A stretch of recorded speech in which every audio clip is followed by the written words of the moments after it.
Just wave in the back if it's okay. Excellent. I'm not a chef. I'm not a nutritionist, and I'm not a dietitian. I am a home cook, probably like most of you. I used to have a big household, and now I've got me, but I really like to eat. A lot, right?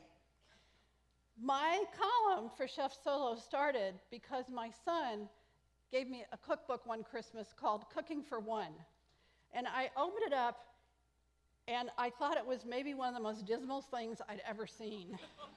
Because when we imagine cooking, we think of that Norman Rockwell print where the grandma is bringing the turkey to the table and the family's all smiling and happy. We don't think of that kid sitting by himself at the lunch table in the lunchroom, right? But he was best intended because I think he thought my dinners all looked like this, right? And I have to tell you, some of them did. I was working full-time, more than full-time. A lot of nights I was getting home at 6 or 7. I was grabbing, a piece of toast and a piece of cheese and maybe a glass of wine. It was not a good way to live, right? But as the time went on, I sort of began to realize a couple of things that became really important. First of all, this wasn't temporary. This was life. I think sometimes when we end up alone, particularly unexpectedly, we think it's all going to disappear eventually, rather than sort of adapting that and embracing it. And I also realized that I only had to cook when I wanted to. I didn't have all those other people in the household that I had to please anymore. I could eat on my schedule. I could eat what I wanted. I was not cooking for 8-year-olds all the time. I could eat on the patio. I could eat on my couch. A lot of times these days, I eat lunch sitting in the sun on my front stoop because it's near my garden and I can kind of see who's driving up and down the street. And let me tell you, it's really weird being able to see yourself on the Jumbotron out of your peripheral vision.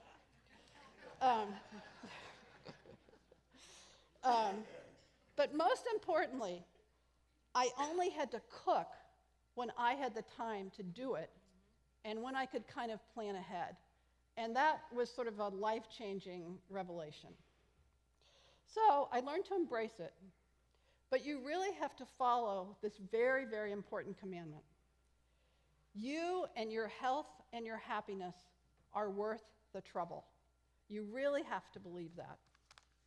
So in the last 10 or 15 years of living on my own, and also in the last few months of working with dietitians and nutritionists on this column, I've learned some tricks that I just want to pass on to you.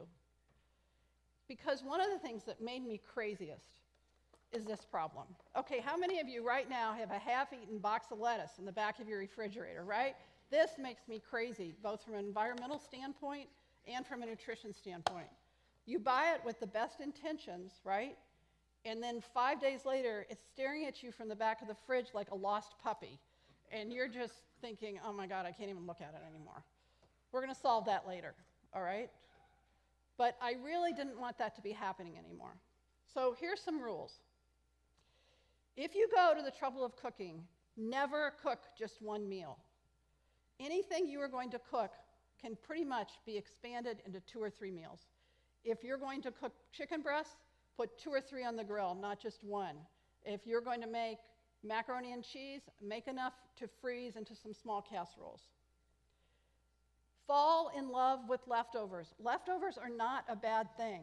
I don't know how they got such a bad reputation. Something that goes into your fridge in one creation does not necessarily have to come out the exact same way. The other night, I had a half can of black beans in my fridge. Really, that's pretty sad.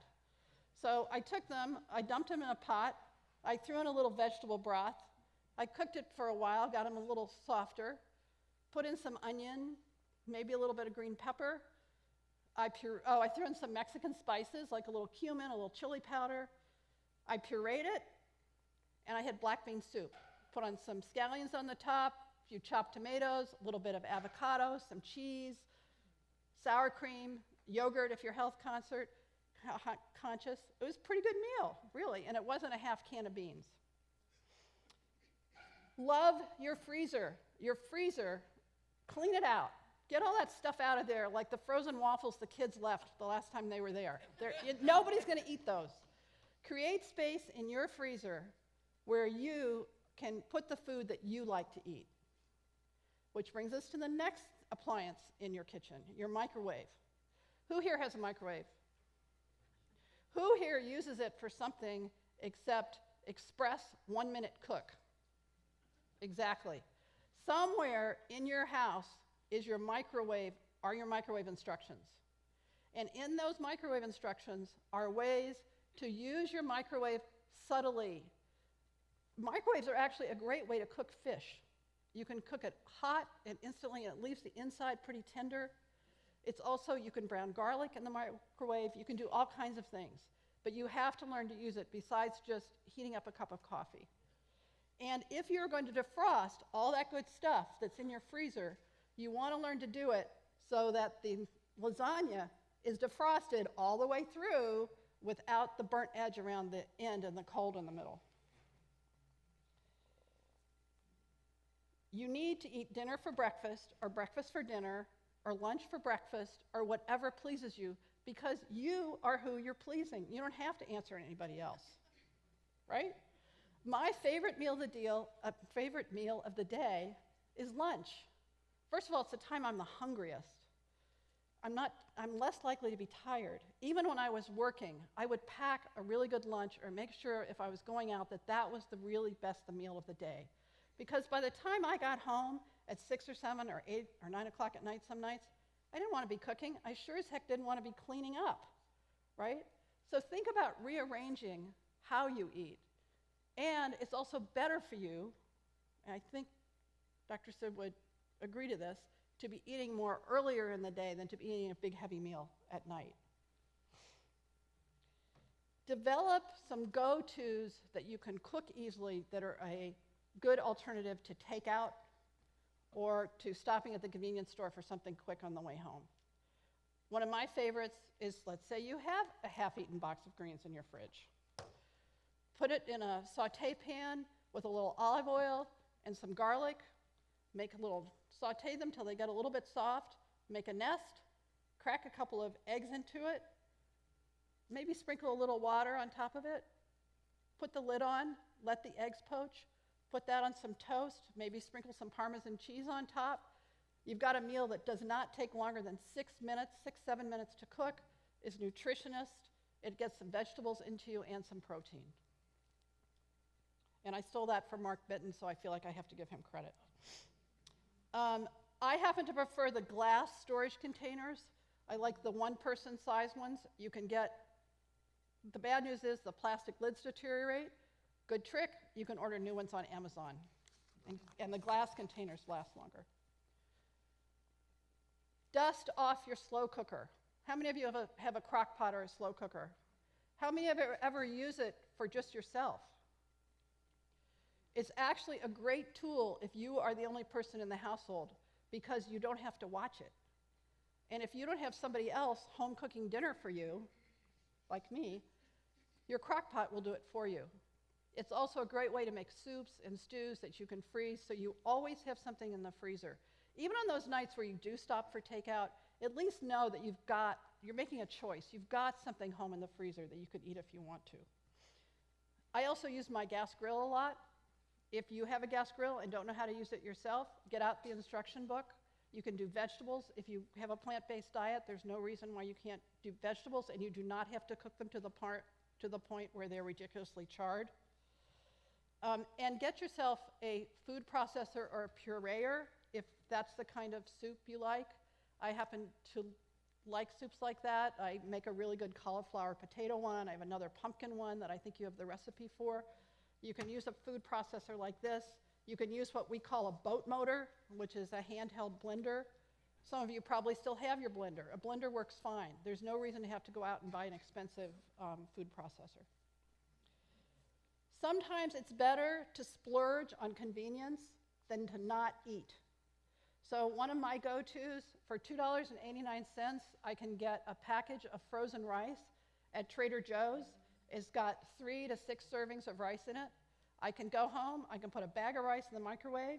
In 3 minutes, I can make a rice, okay, maybe 4 minutes. I can make a rice bowl. I can put some rice in a bowl. I can throw in some leftover vegetables, a little bit of chicken, maybe some little enchilada sauce or some sriracha if I'm feeling extra spicy, maybe some soy sauce, whatever you happen to have. If it's going to help you eat better, then it's worth spending on the convenience food. That's not spending on processed food. That I am not a big believer in. I think anything you cook is going to be better than Stouffer's. So, and it's just getting prepared and making sure you've got a supply of things. Who here has a butler?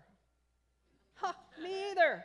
So, one thing you want to do is you want to clean up as you go along, because the only thing worse than cooking for yourself is walking into the kitchen and seeing that mess, because it only takes you about 4.5 minutes to eat it, and then you got to clean it all up. So really discipline yourself to clean up as you go along. Do a lot of your cooking on weekends or the afternoon that you're not working or that you're not volunteering. Do the cooking and cleaning when you have the time and you can really prepare yourself for those nights when you don't want to be spending all the time on it. And finally, this goes back to what everybody here is saying. Call a friend. There are nights when we don't need to be eating by ourselves. Your book group, your church, your volunteer buddies, your job, everybody, somebody in this room, somebody would be happy to share a meal with you. I belong to a writing group, and one of the things we do is we have family dinner once a month or so. It's not a night when anybody has to write or read a book or do anything. We just have a potluck supper. Everybody brings something. And oftentimes we go home sharing leftovers from that meal, and I get to take home somebody else's cooking. You can also have a party and ask everybody to bring a casserole or a dish for 6. Everybody brings things to take home, containers, and divide it up. Send everybody home with leftovers that they didn't make. Okay, so we're going to run out of time, but we're going to get back to this, right? We really need to solve this. So one solution is don't buy it. Look for places where you can buy greens in bulk. Some of the supermarkets do that. A lot of the farmers markets do it. There's no reason that you necessarily have to be buying, what's this, maybe 6, 7 cups of arugula when all you're going to eat that week is 2 cups. Split a box of greens with a neighbor or with a friend if you really feel that you need to do this. And consider getting greens at the salad bar. Now, immediately everybody's going to think, oh my God, the salad bar, that's so expensive. These boxes run anywhere from $8 to $11 a pound if you start looking at the per unit price. Most of the supermarket and even Whole Foods salad bars run anywhere from $6.99 to $10.99 a pound.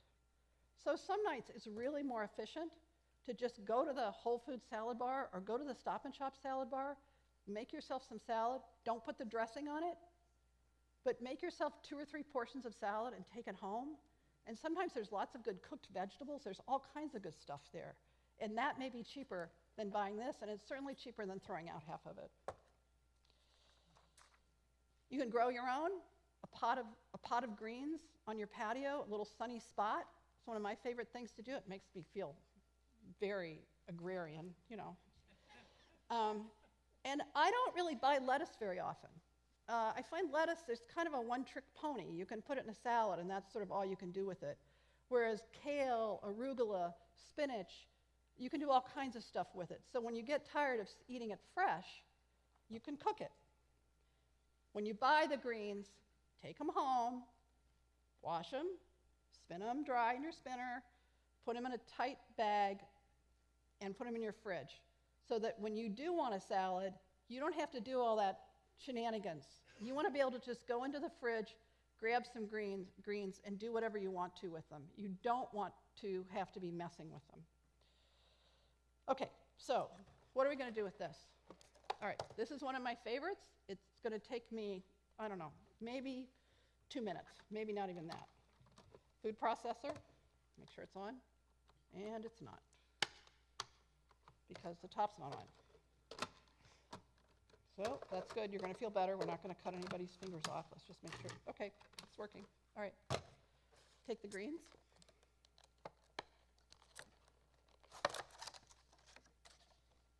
Dump them in there. And these really did come out of my fridge. I just want you to know. I've got in here, I cheated a little bit.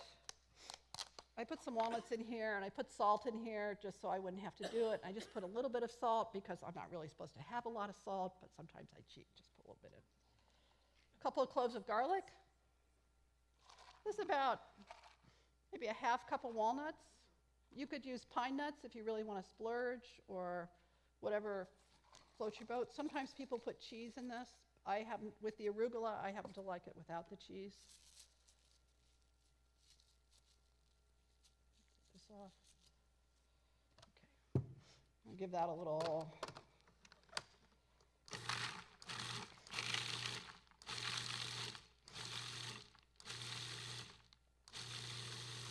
Let me get it pretty.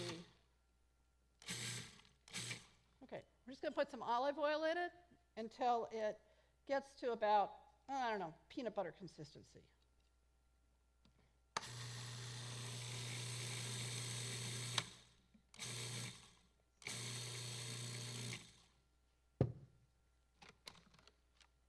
Scrape it down a little bit. Oh, I hate to get stuff on their nice tablecloth.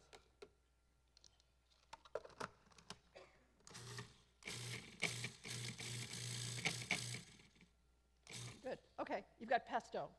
You can take this, you can put it on pasta, you could make yourself a little one-person pizza, you could make a bruschetta, you could put it with some cream cheese if somebody's coming for a glass of something on the patio, you could make a little hors d'oeuvre out of it. You can also scoop it out, put it in a piece of plastic wrap, twist it, throw it in your freezer. It'll be there for some Tuesday night when you come home, and all you want to do is warm up some spaghetti and just toss that on, maybe with a little chopped tomato or whatever else. Put some Parmesan cheese on it. So it's not magic. And like I said, I'm not an expert. I just really feel like we have to believe that we are worth the trouble of cooking for it. Whether we're living on our own or we're living with a partner, there are ways to do it where you can save money, you can eat well, and you can have fun with it. So Chef Solo is on Cape Cod Health News. It runs about once a month. I'd love to hear from you about it, and I'm happy to answer any questions. So.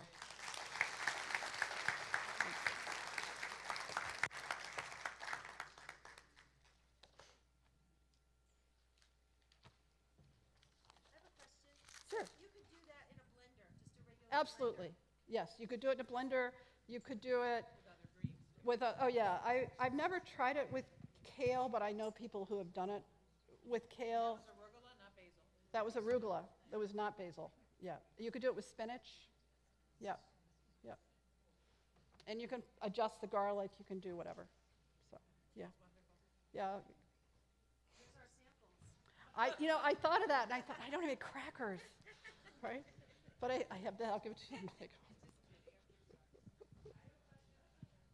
Okay, sorry. There's one. I have soup recipes that I would like to do in the crock pot. Is there like a formula or something for converting the time that it would take to cook on a stove into the crock pot? What are they? Are they involve meat, or they're a? No, they're vegetable, plant-based. I find with most vegetable things that honestly 6 hours on high is if you're going out for the day and you want to let them simmer a little bit, that maybe sometimes on low. But if I'm making minestrone, for example, in the crock pot, and that's got a lot of chopped up vegetables in it, Yeah. probably 6 hours is going to be 6 to 7 hours. I think once you get beyond that on high, everything starts to get a little bit mushy. So you really could take any recipe and Oh, do it in the absolutely. crock pot. One trick with the crock pot I find is the crock pot sometimes, the slow cooker sometimes creates a little more moisture than doing it on top of the stove or in the oven. So you just want to kind of keep an eye on the liquid. Sometimes it can end up being a little bit more liquidy than you're expecting. Sure. Yeah. Yeah, you typically put less liquid in the crock pot. There also, if you look at your library, there's some excellent slow cooker recipes, recipe books out there. Laura Brody has a really good one, and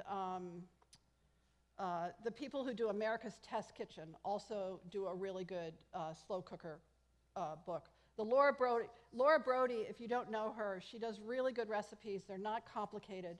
She's got a great Cape Cod cookbook if you can find it at the library. I'm not sure it's still in print.